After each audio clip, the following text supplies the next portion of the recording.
اس کا غصہ 7ویں آسمان پر پہنچا ہوا تھا۔ دماغ ایسا محسوس ہوتا تھا جیسے بند ہو گیا ہو۔ رات میں ہی کبیر صاحب نے اس سے بات کی تھی اور صبح ہی اسے طلاق دی جا رہی تھی کہ اس کی من کو ہے چند گھنٹوں بعد گھر پہنچ جائے گی، اور یہی بات اس کا خون جلانے کے لیے کافی تھی۔ اس نے زیادہ تر وقت لندن میں گزارا تھا۔ بچپن میں کیا ہوا وہ نکاح اس کو قبول نہیں تھا، لیکن اس کے خاندان والے کسی بھی قیمت پر اسے یہ نکاح قبول کروانے چاہتے تھے۔ اس کے نزدیک بچپن میں ہوئے نکاح کی کوئی اہمیت نہیں تھی۔ ابھی وہ سر ڈانکوں سے دروازے کی جانب بھی دیکھ رہا تھا جب اچانک پورچ میں گاڑی رکنے کی آواز آئی تھی۔ شاذل خان نے ضبط سے آنکھیں میچ کر پیچھے ٹیک لگایا تھا اور ٹانگ پر ٹانگ چڑھا کر بیٹھ گیا تھا۔ چند پل بعد سامنے سے ایک مناسب قد والی لڑکی گھر کے اندر داخل ہوئی تھی۔ دور سے دیکھنے میں وہ کافی دبوسی لگ رہی تھی۔ کالے رنگ کی چادر اس نے اپنے گرد لپیٹ رکھی تھی اور سر پر ایک گلابی رنگ کا دوپٹہ اوڑھ رکھا تھا۔ وہ سہج سہج کر قدم اٹھاتی ہوئی ان کے عالی شان بنگلے میں داخل ہوئی تھی۔ آیت نے جیسی نظر اٹھا کر سامنے کی جانب دیکھا تھا، اس کا دل دھک سے رہ گیا تھا۔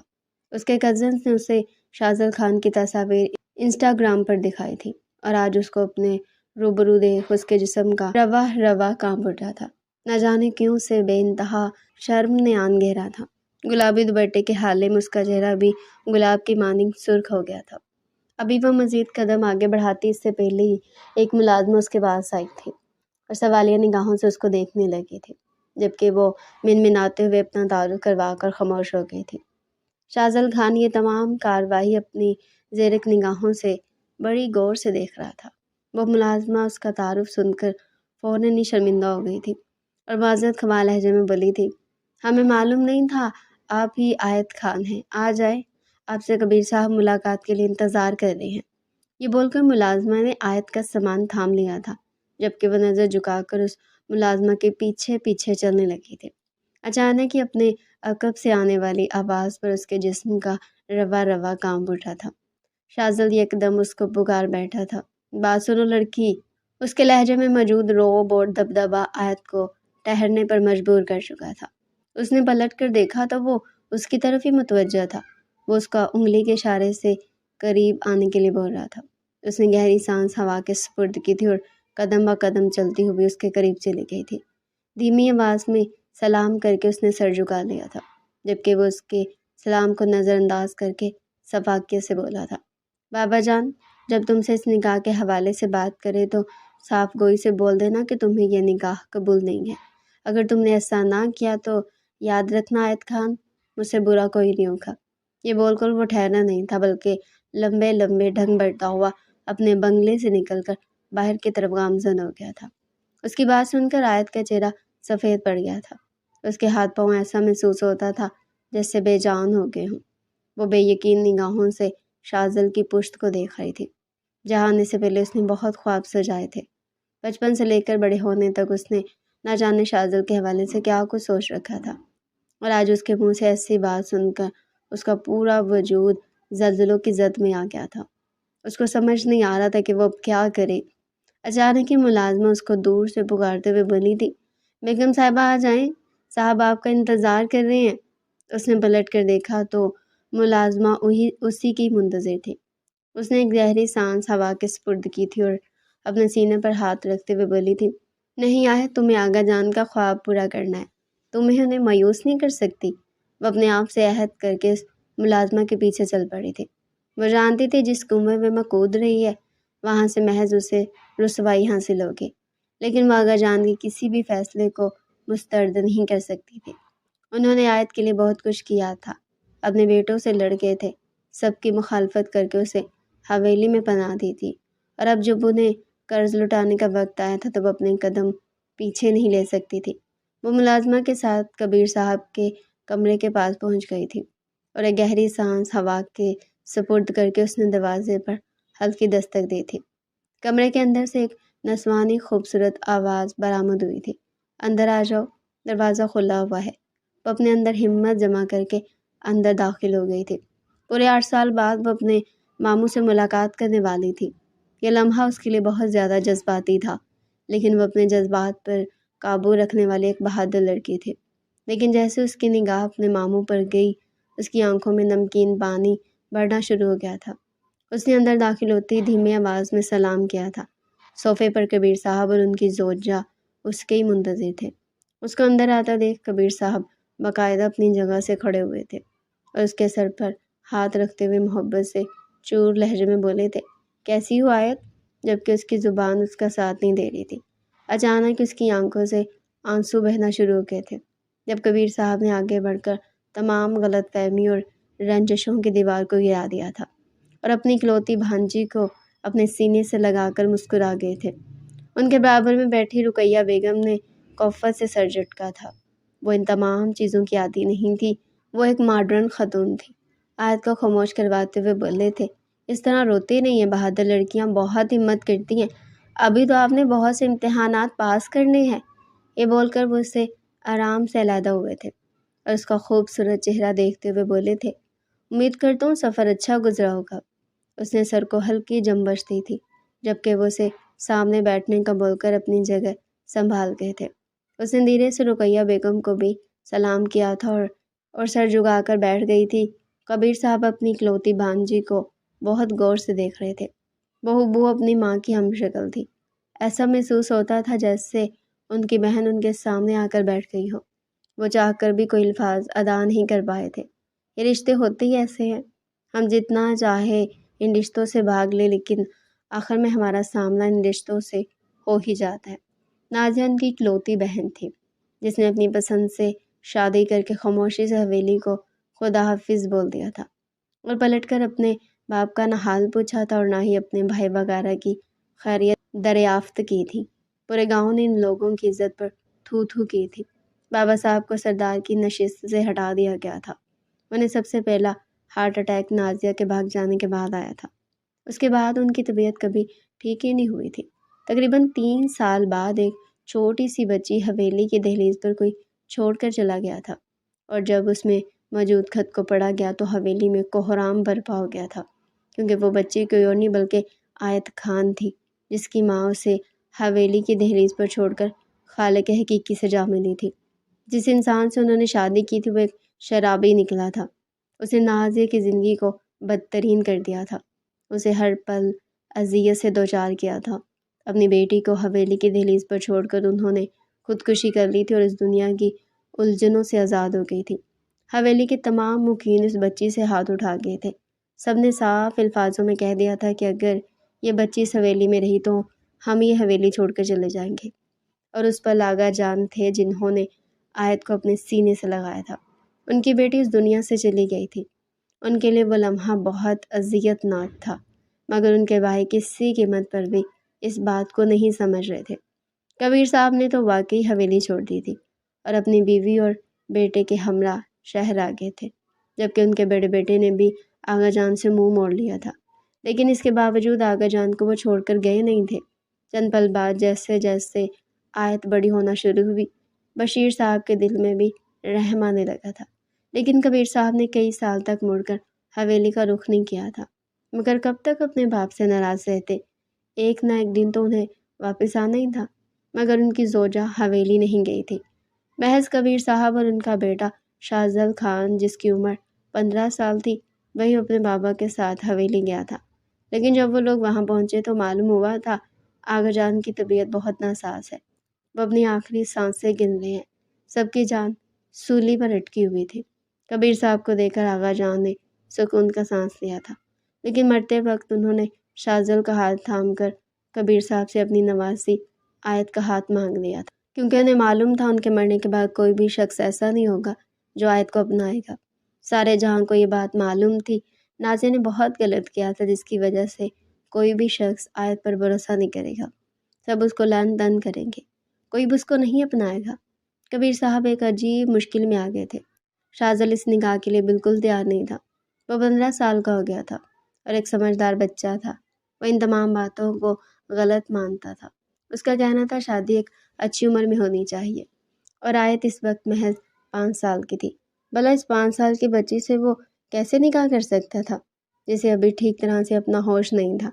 لیکن اپنے دادا جان اور اپنے بابا کے سامنے وہ حد سے زیادہ مجبور ہو گیا تھا اور بے دلی سے آیت کو اپنے نکاح میں قبول کر کے وہ ڈرائیور کے ساتھ اپنی ماں کے پاس واپس آ گیا تھا۔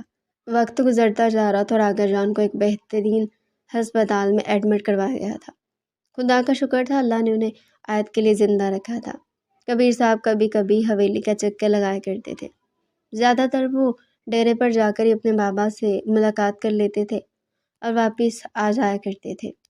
شاذل نے گھر آتے ساتھ ہی اپنی ماں کو تمام رودات سے آگاہ کر دیا تھا، جبکہ رقیہ بیگم کا ماتھا ٹھنک گیا تھا۔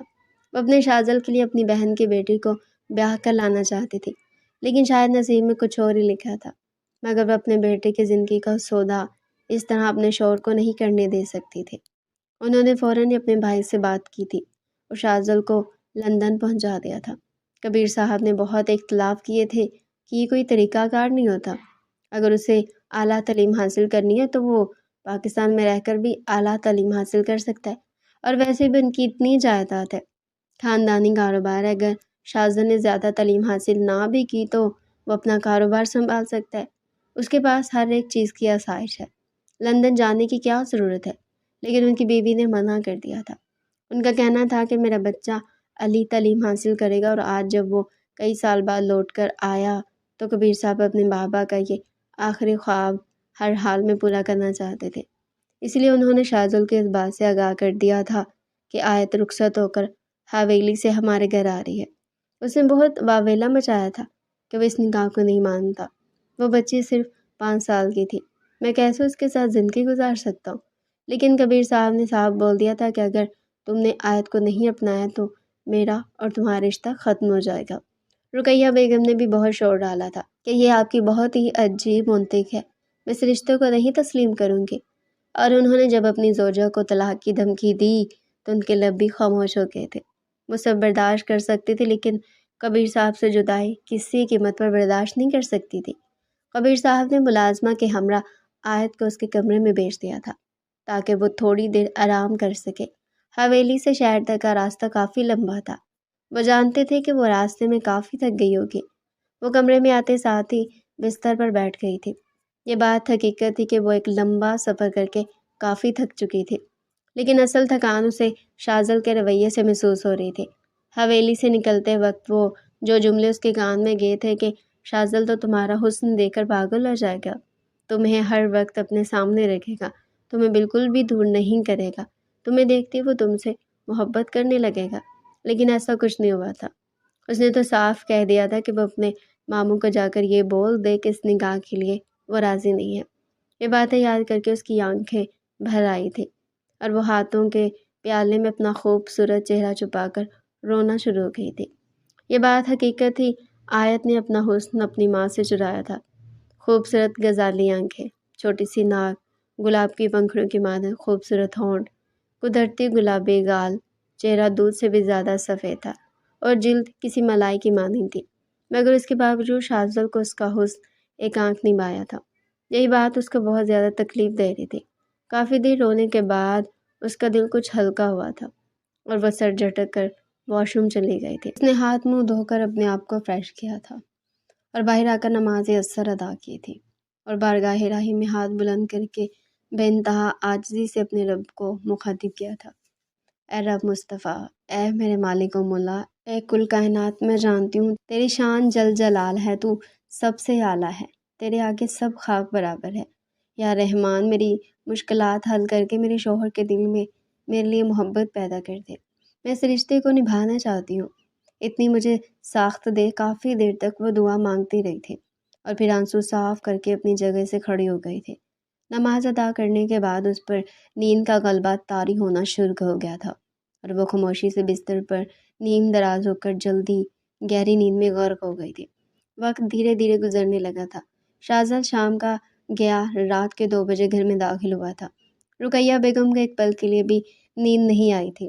ان کی عادت میں شمار تھا، جب سے شاذل لندن سے واپس آیا تھا وہ اپنے بیٹے کے ساتھ ہی رات کا کھانا تناول کرتی تھی۔ کافی دیر تک انہوں نے اپنے بیٹے کا انتظار کیا تھا، لیکن جب وقت طویل ہونا شروع ہوا تو انہوں نے فون پر فون کرنے شروع کر دیے تھے، لیکن اس کی طرف سے کوئی جواب موصول ہی نہیں ہو رہا تھا۔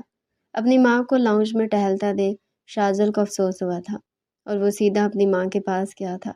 اب ابھی وہ کچھ کہتا اس سے پہلے اس کی اماں شکوہ کناہ نگاہ اس کے وجود پر ڈال کر غصے سے بولی تھی، شازل خان یہ کوئی طریقہ کار نہیں ہوتا، آپ اپنے بابا سے ناراض ہیں، ہم سے نہیں، اس طرح لوٹ کر جانا کوئی اچھی بات نہیں ہوتی، یہ پاکستان ہے، یہاں پر آئے دن کوئی نہ کوئی واردات ہو رہی ہوتی ہے، آپ اس طرح دیر رات تک باہر نہیں رہ سکتے۔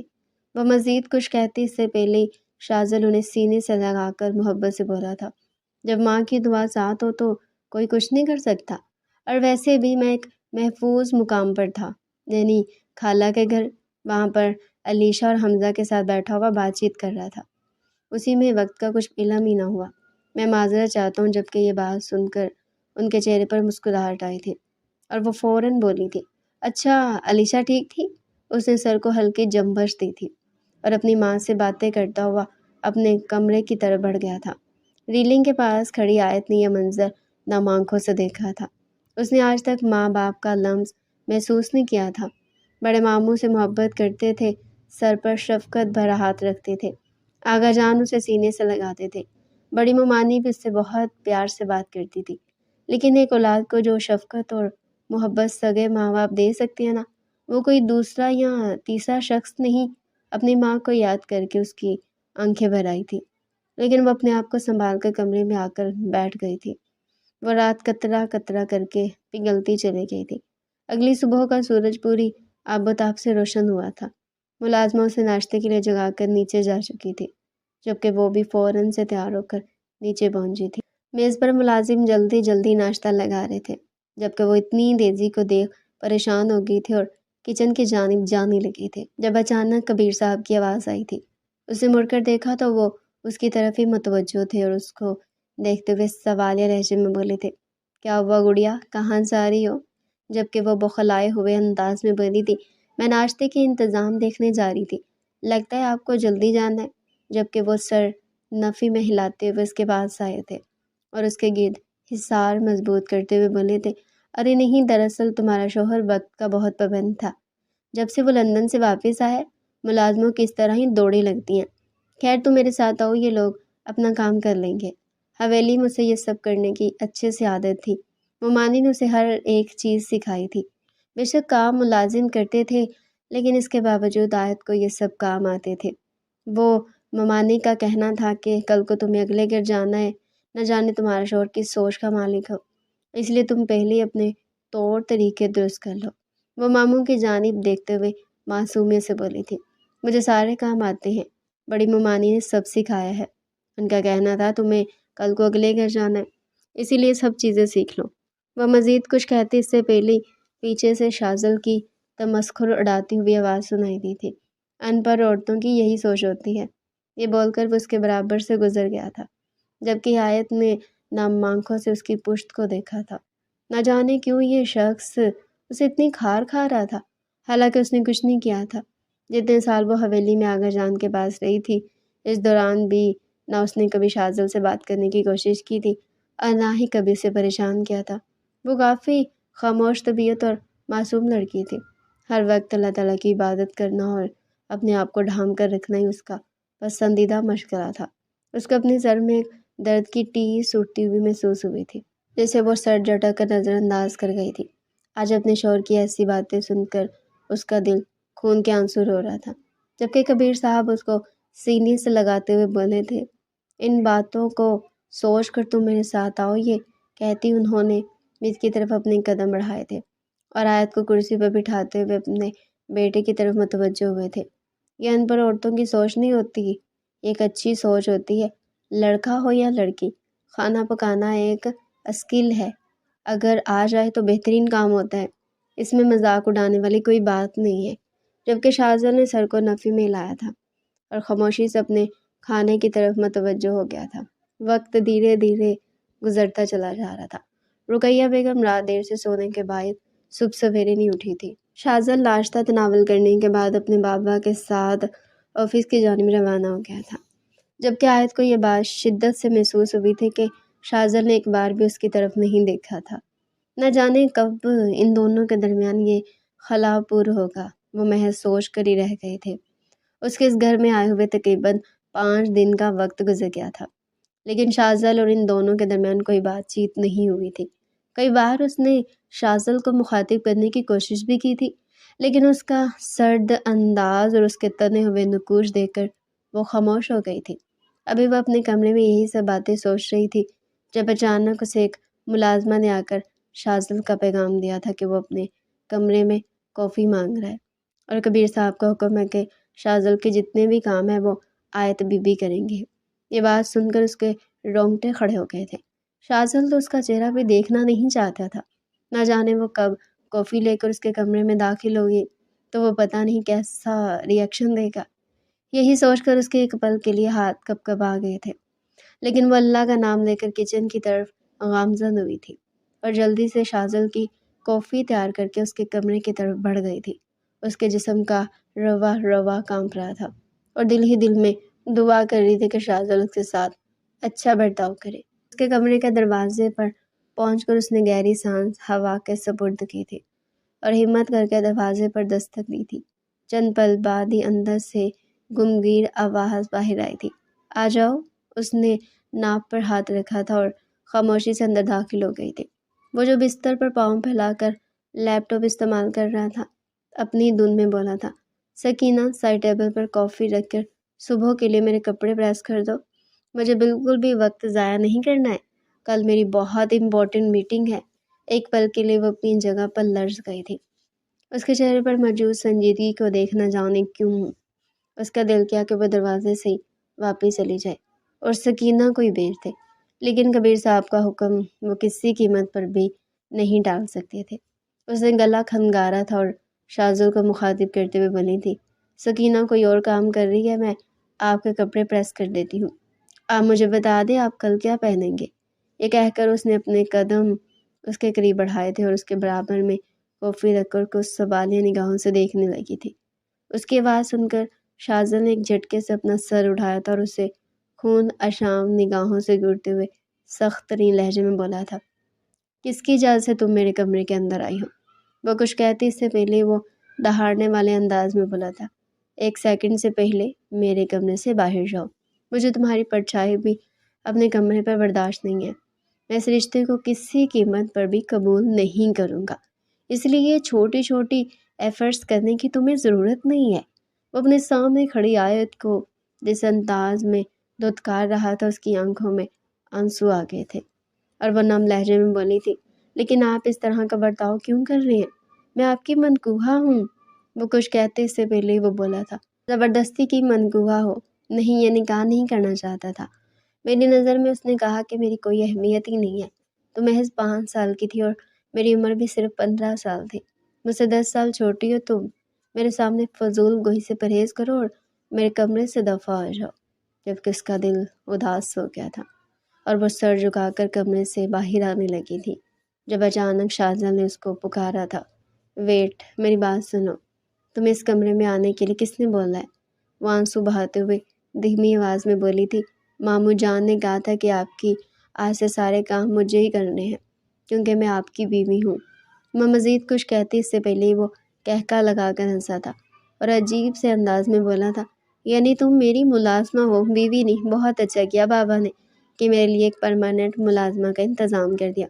ٹھیک ہے، آج سے میرے سارے کام تم ہی کرو گی، کوئی تو فائدہ ہو تمہارے آنے کا، بے وجہ ہمارے گھر کے اندر رہ کر مفت کی روٹیاں توڑو گی، اس سے اچھا ہے میرے کام ہی کر لو، کچھ تو فائدہ ہمیں بھی حاصل ہو تمہاری ذات سے۔ اس نے بے یقین نگاہوں سے اپنے سامنے بیٹھے شوہر کو دیکھا تھا جو لفظوں سے اس کا خون نچوڑ دینے کی طاقت رکھتا تھا۔ وہ الماری کی طرف اشارہ کرتے ہوئے بنا تھا، 5 سیکنڈ کے اندر اندر کپڑے نکال کے استری سٹینڈ کے پاس پہنچو اور اچھے سے میرے کپڑوں کو تیار کر کے وہاں لٹکاؤ، اس کے بعد میرے شوز پالش کرو اور پھر یہاں بیٹھ کر میرے پاؤں دبا، آج آفس میں بہت تھک گیا تھا، پاؤں میں بہت درد ہو رہا ہے۔ اس نے دل ہی دل میں تہیہ کر لیا تھا کہ وہ آیت کو اپنے کاموں میں اتنا الجھا کر پریشان کرے گا کہ وہ تنگ آ کر خود ہی اسے چھوڑ کر چلی جائے گی۔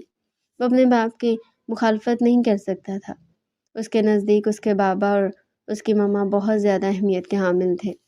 کئی سال اپنے ماں باپ سے دور رہنے کے بعد وہ ان کی اہمیت کو بخوبی سمجھ گیا تھا، جبکہ آیت اپنے آنسو کو ضبط کرتے ہوئے خاموشی سے الماری کی طرف بڑھ گئی تھی اور وہ مسلسل اس کو پریشان کرتے ہوئے کبھی کوئی اور سوٹ کا بول رہا تھا تو کبھی کسی اور سوٹ کا بول رہا تھا، تقریباً 15 منٹ کی بحث کے بعد اس نے ایک بلیک رنگ کا 3 پیس اپنے لیے منتخب کیا تھا اور وہ سر جھکا کر خاموشی سے اسی اسٹینڈ کے پاس چلی گئی تھی اور سر جھکا کر استری کرنے لگی تھی۔ تقریباً 15 منٹ اس نے اچھی طرح اس استری پر لگائے تھے اور وہی کپڑے لٹکا کر باہر آ گئی تھی۔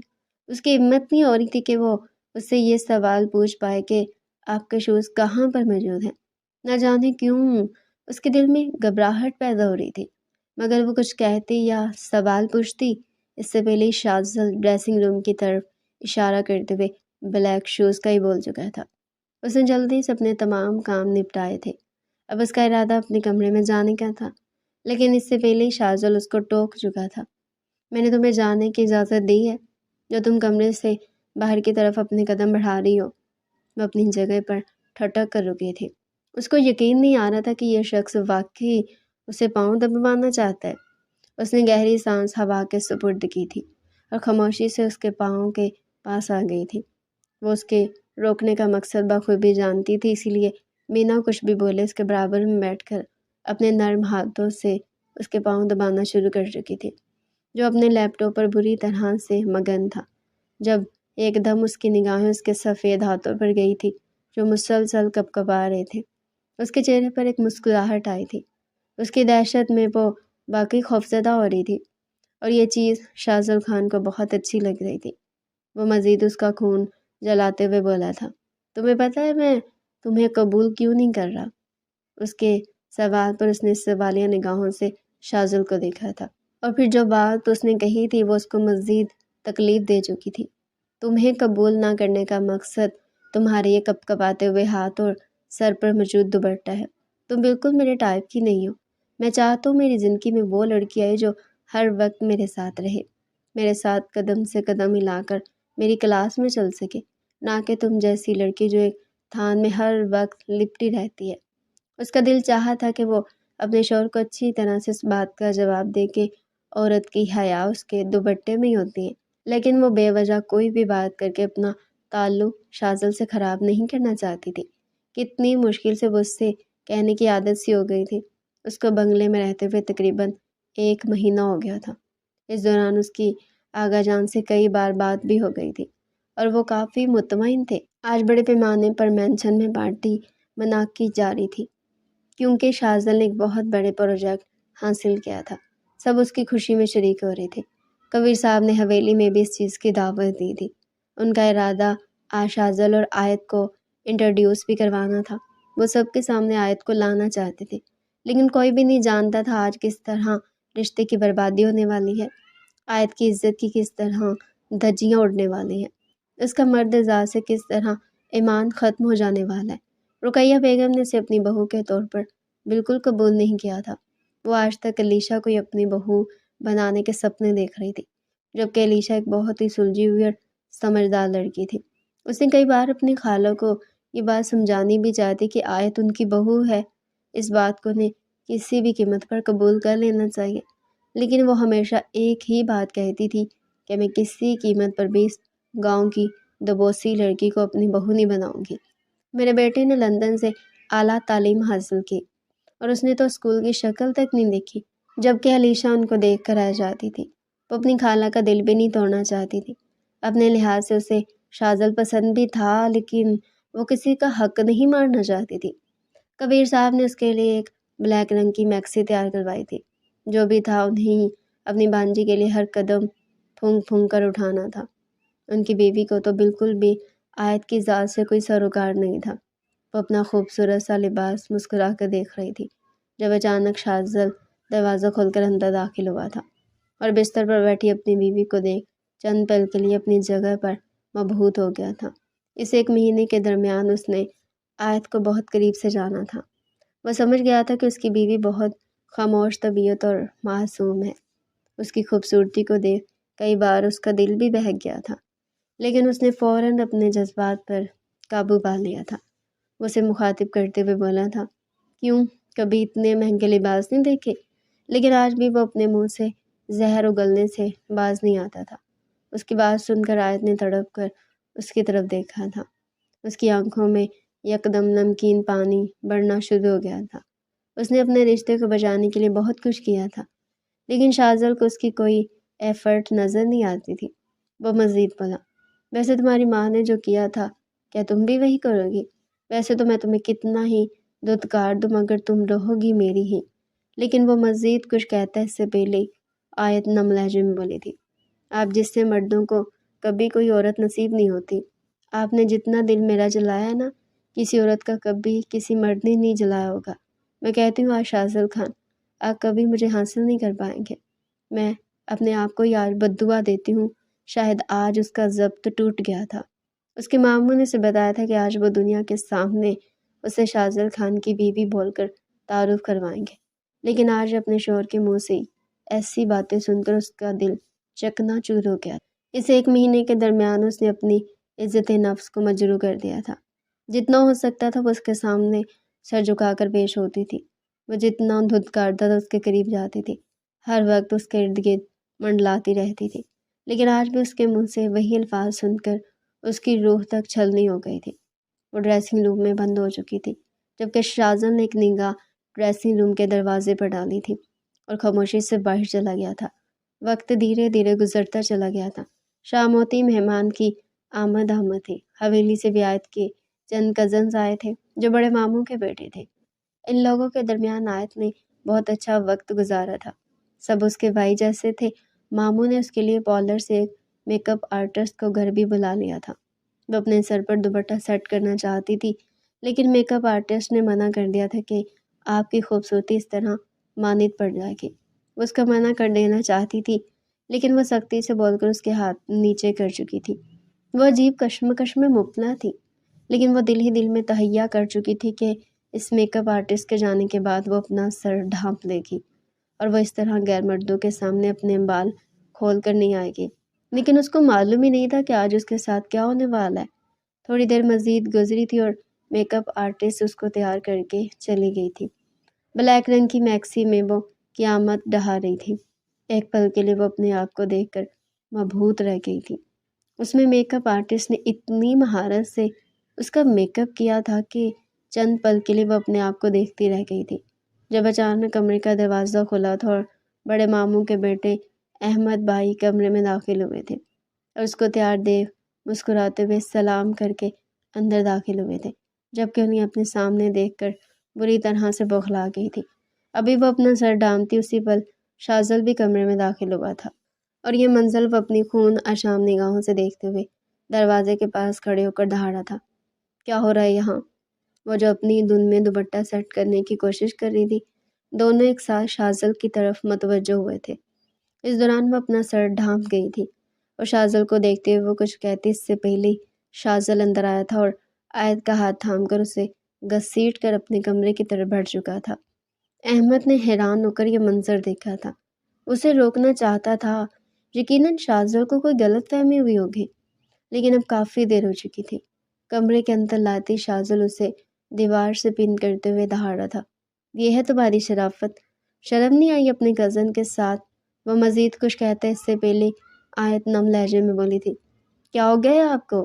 کس طرح کی باتیں کر رہے ہیں؟ وہ مزید کچھ کہتی اس سے پہلے شاہزل غصے سے بولا تھا، شوہر کے سامنے دوپٹہ سر سے نہیں اتارتی اور اپنے کزن کے سامنے بال کھول کے کھڑی تھی۔ شاہزل نے غصے سے آیت کا دوپٹہ کھینچا، وہ تڑپ اٹھی، ایسا کچھ نہیں ہے، آپ کو غلط فہمی۔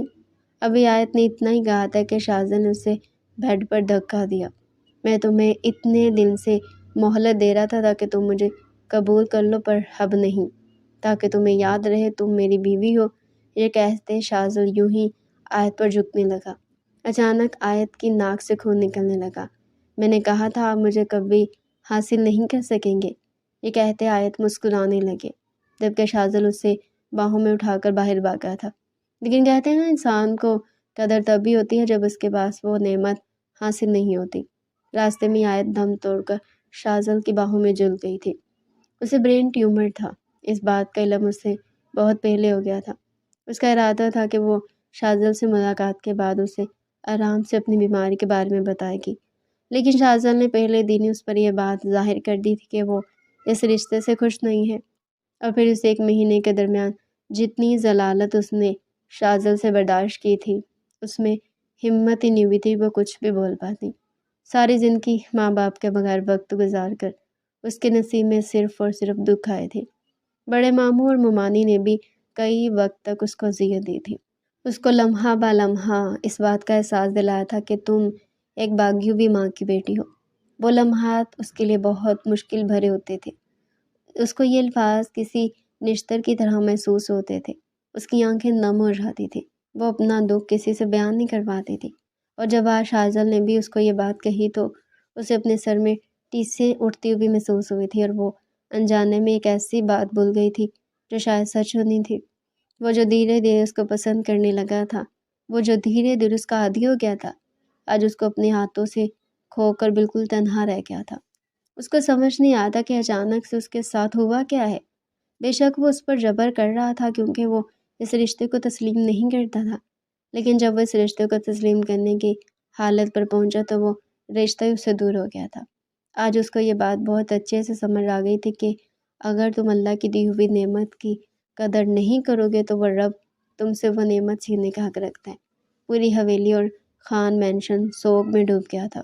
وہ وقت ہی ایسا تھا، ایک تھکی ہوئی ماں کی ایک تھکی ہوئی بیٹی اپنی آخری آرام گاہ پر پہنچ گئی تھی، جبکہ شاہزل جو ہنستا مسکراتا ہوا ایک نوجوان تھا، اس کی زندگی اندھیروں اور ویرانگی میں رہ گئی تھی۔ بے شک اللہ ہر شے پر قادر ہے، محض ایک غلط فہمی نے سب کچھ تباہ کر دیا تھا۔